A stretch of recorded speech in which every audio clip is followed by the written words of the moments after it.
잠언 11장을 함께 읽었습니다. 오늘 잠언 11장에서는 의인과 악인을 여러 가지 표현들로 나열하면서 그들의 행위와 결과까지도 기록하고 있습니다. 의인과 악인은 이렇게 평행선을 달리는 것 같지요. 의인은 하나님의 택하심을 입은 자이고 악인은 하나님의 버리심을 입은 자입니다. 그래서 삶의 모습도 완전히 다르지요.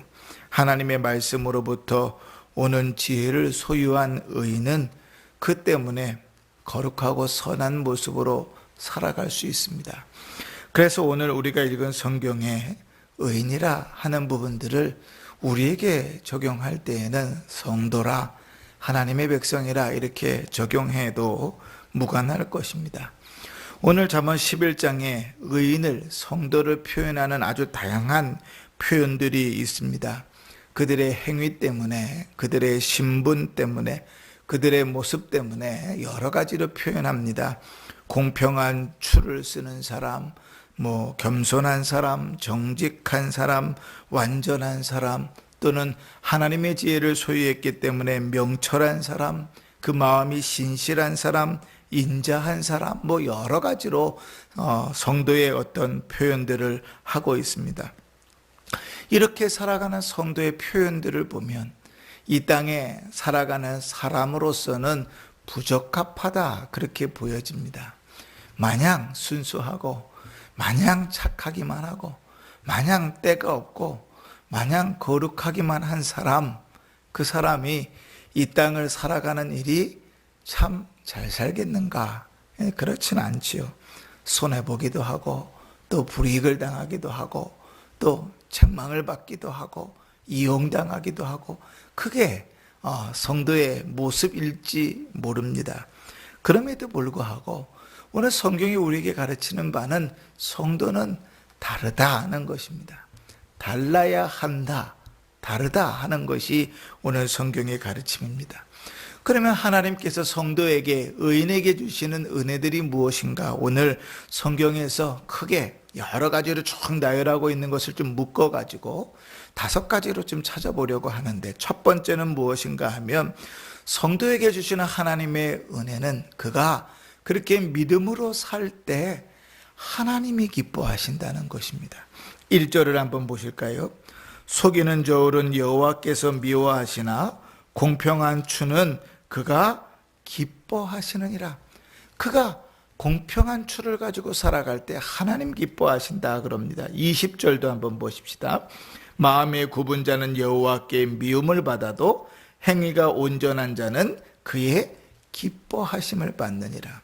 여러분, 자녀들이 바르게 살아갈 때, 자녀들이 그 삶들이 남들이 보기에 굽힘 없이 살아갈 때, 사람들이 그 삶을 보고 칭찬할 때 여러분 마음은 어떻습니까? 내가 받는 칭찬이 아니라서 별로 감흥이 없습니까? 내가 받는 기쁨, 내가 받는 유익이 아니라서 나와 자식은 또 다른 문제이기 때문에 아무런 감정이 없습니까? 그렇지 않지요. 그지? 자식이 잘 살아가고, 자식이 바르게 살아가고, 자식이 사람들에게 인정받고, 자식이 사람들에게 칭찬받을 때 부모는 그것으로 기쁩니다. 그죠? 그건 당연한 일이잖아요. 그 하나님의 백성들이, 성도가, 그리스도께서 핏값으로 사신 그 백성들이 믿음을 따라 살아갈 때 그 삶을 누가 기뻐하시냐면 하나님이 기뻐하십니다. 사단은 미워하겠지요. 사단은 그렇게 살지 못하도록 하고 싶겠지요.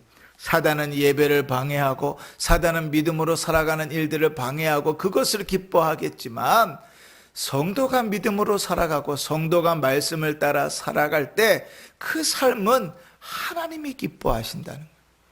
그리고 여러분, 그렇게 믿음으로 살아가면 하나님께서 본인의 그 기쁨을 우리 마음속에 채워주십니다. 하늘의 기쁨으로, 하나님의 기쁨으로 우리를 채워주시기 때문에 우리는 그 기쁨 속에서 살아갈 수 있는 것이죠. 두 번째, 믿음으로 살아가는 성도에게 주시는 은혜가 무엇인가 하면 하나님의 인도함을 받는다는 것입니다. 하나님의 인도함을 성도는 무엇으로 받는다 그랬지요? 하나님의 말씀으로 받는다 그랬습니다. 그리고 그 말씀은 하늘의 지혜를 우리에게 허락합니다. 2절을 보십시다. 교만이 오면 욕도 오거니와 겸손한 자에게는 지혜가 있느니라. 정직한 자의 성실은 자기를 인도하거니와 사악한 자의 패역은 자기를 망하게 하느니라. 하늘의 지혜로 우리는 인도함을 받습니다. 우리가 걸어가는 그 길들을 곧게 하고 바르게 합니다. 그래서 5절에 보면 완전한 자의 공의는 자기의 길을 곧게 한다고 기록하는 것입니다. 우리의 인생이 하나님의 손에 이끌려간다는 것, 하나님께서 우리의 인생을 동행한다는 것, 그것만큼 복된 길이 없습니다. 이 땅을 살아가는 그 누구도 단 한 사람이라도 우리가 걸어가는 그 인생을 잘 가고 있다고 확신하는 사람은 없습니다. 왜냐하면 아무도 그 인생길을 미리 걸어가 본 사람은 없거든요.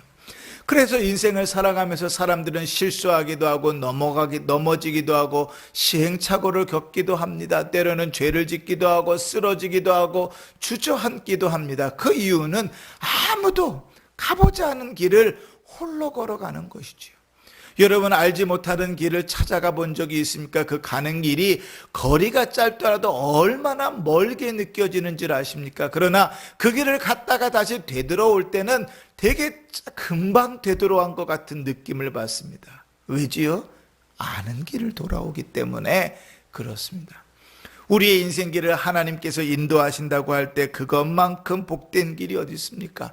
하나님께서 우리의 길을 인도하실 때에 하나님은 신이시기 때문에 초자연적인 기적을 통해서만 우리를 인도하실 것이라고 착각하지만, 그러나 하나님은 대부분 우리의 모든 삶들을 우리에게 허락하신 그 평범한 일상 속에서 인도해 가시지요.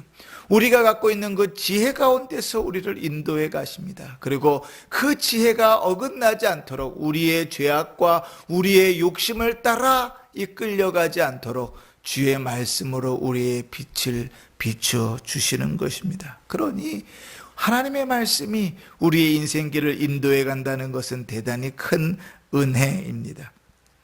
세 번째로, 의인에게 있어서 하나님의 은혜는 무엇인가 하면 하나님의 구원이 있다는 것입니다. 성도는 하나님으로부터 구원함을 얻은 자지요. 하나님의 공의에서는 죽을 수밖에 없는 자입니다. 4절을 보시면 재물은 진노하시는 날에 무익하나 공의는 죽음에서 건지느니라.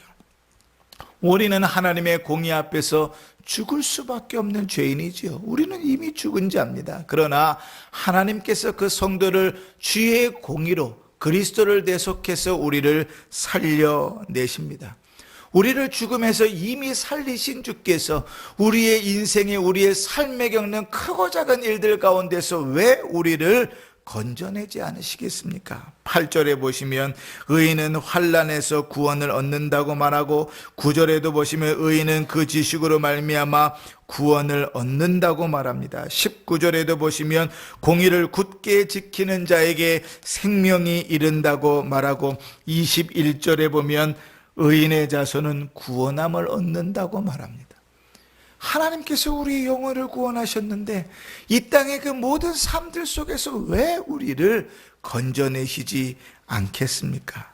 더더군다나 하나님께서 우리와 그리스도로 말미암아 언약을 세우셨으니 그 언약이 믿음의 자손들에게 이어지는 것은 당연한 것이죠. 네 번째로, 성도에게 주시는 하나님의 은혜는 무엇인가 하면 이 땅에서 영생만 바라보고 영원한 곳에서만 우리에게 은혜를 주시는 것이 아니라 이 땅에서도 우리에게 존영과 명예와 생명과 부와 복을 더하여 주신다는 사실입니다. 16절을 보십시다. 유독한 여자는 존영을 얻고 근면한 남자는 재물을 얻느니라. 18절도 보시면 악인의 삭은 허무하되 공의를 뿌리는 자의 상은 확실하니라. 24절에 우리가 너무나 잘 아는 유명한 구절이 있지요. 흩어 구제하여도 더욱 부하게 되는 일이 있나니 과도히 아껴도 가난할 뿐이니라. 하나님 앞에 주님께서 이 땅을 살아가는 삶의 주시는 은혜와 복들입니다. 26절도 한번 보실까요? 곡식을 내놓지 아니하는 자는 백성에게 저주를 받을 것이나 파는 자는 그의 머리에 복이 임하느니라. 하나님의 은총을 받았으니 어렵고 힘든 삶 가운데서도 나누고 섬길 수 있고 그런 자에게 하나님의 은혜와 복이 있다는 것이죠. 28절에 보면 그런 사람은 푸른 잎사귀가 같아서 번성할 것이라고 약속하고 30절에 보면 생명나무의 열매를 얻는다 이렇게 이야기하고 있습니다. 여러분, 성도의 삶은 어떤 삶입니까? 늘 하나님께서 우리에게 허락하신 은혜로 사는 삶임을 고백하기 때문에 우리는 어제 성도에게 주어지는 그 은혜와 재물들은 우리를 통하여 흘러가는 것이라 그랬습니다. 하나님께서 우리에게 부어주시는 것이 우리에게서 고여 쌓이는 것이 아니라 우리를 통하여 흘러가게 하는 것이라 그랬습니다. 그래서 그 일들 속에서 하나님께서 또한 영광을 받으시고 하나님의 의로움들이 또한 드러나는 것입니다. 그래서 그러한 의인의 거룩함은 어떻게 영향을 미치는가? 10절을 한번 보십시오. 10절 11절에 보시면 이렇게 기록합니다. 의인이 형통하면 성읍이 즐거워하고 악인이 패망하면 기뻐 외치느니라. 의인이 형통하게 되는 것을 누가? 성읍 사람들이 기뻐한다는 거예요. 왜? 하나님께서 나를 통하여 흘러가게 하셨기 때문에 그 많은 사람들이 나를 하나님께서 복 주시는 것을 인하여서 함께 기뻐한다는 거예요.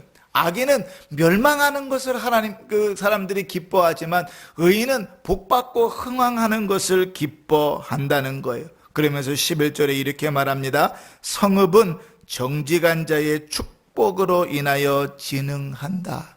왜 그렇게 되는가? 하나님께서 의인을 통하여 그들에게 복을 빌고 그들에게 그 복이 흘러가게 하기 때문이라 그렇게 말하는 것이죠.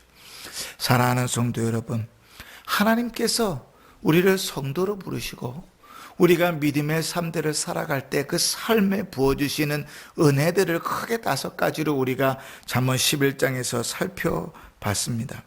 하나님께서 하나님의 백성들에게 베푸시는 은혜들을 한번 보십시오. 이 땅을 살아가는 삶 속에 천국만 바라보고 살아가게 하셨다면 아마 괴로웠을 거예요. 우리에게 아브라함의 삶들처럼 아무런 것도 주지 않고 믿음으로만 살라고 하셨다면 어쩌면 우리는 그 믿음에서 실패했을지 모릅니다. 그러나 하나님께서 아브라함의 인생을 부하게 하시고 형통케 하시고 보호하시고 함께 하시고 인도하셨던 것처럼 약속하신 땅에서 그 땅을 소유하지 못했다 할지라도 하나님의 동행하심은 언제나 우리와 함께 있고 하나님께서 베풀어 주시는 은혜는 언제나 우리와 함께 있는 것입니다. 그러니 우리의 삶을 살펴서 성도답게 살아가고 있는가? 성도의 본분을 지켜 살아가고 있는가? 그리스도를 닮아 살아가고 있는가? 하나님을 따라 거룩한 모습으로 사는가? 우리의 모습들을 좀 점검해 볼 것이고 그 믿음 가운데 성도답게 살아가기를 힘써야 할 것입니다. 그 삶이 세상 사람들의 관점에서 볼 때는 고될 수 있고 어려울 수 있고 힘들 수 있고 손해보는 것 같을 수 있습니다. 그러나 그것이 하나님의 기쁨이고 주께서 부어주시는 은혜의 통로며 하나님께서 우리를 통하여 또 우리에게 복을 부어주신다는 사실을 기억하시면서 오늘 하루도 하늘의 위로를 바라보며 하나님을 기쁘시게 하는 자로 살아가기를 주의 이름으로 축원합니다. 아멘.